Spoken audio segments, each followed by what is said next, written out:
A Day in My Life as a College Students na hindi pumasok edition. Ang OA. So yan guys, bago pumunta ng school, syempre maliligo muna ako. Aba malamang. Tapos yun guys, pumunta muna ako sa kusina namin para buksan yung ref. Kaso, tubig lang yung laman ng ref.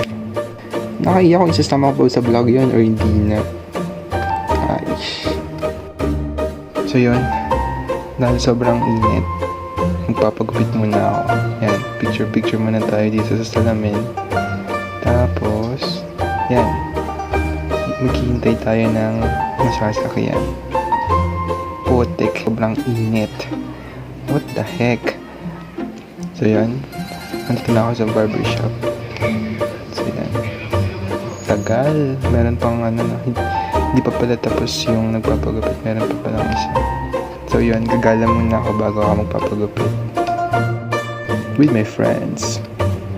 So yun, nasa Jelly kami. Bibili sana kami ng cake, kaso kulang yung pera namin.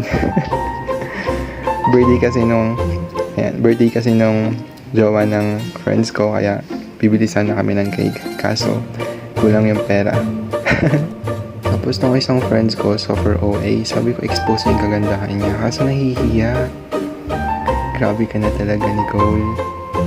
Tapos yun, nagtingin ako ng mga bread, tapos sobrang mamahal, nasa 40 plus. So yun, hindi na ako bumili. Tapos may nakita akong classic pandesal, hugot sana ako, sasabihin ko sana classic pandesal, bagay sa taong ginawa pero di naman talaga minahal. Okay. Tapos yan pala yung friend kong masungit guys. Yan, si Jenny Rose. Ang sarap tusukin ng mata niya. Uy!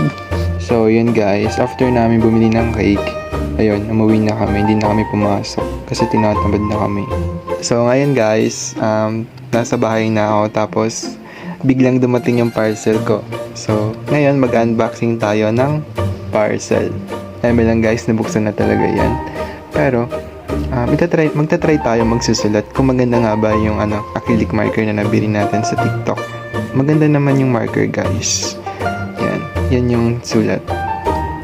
Kung gusto nyo mabili, link on my bio. Affiliator.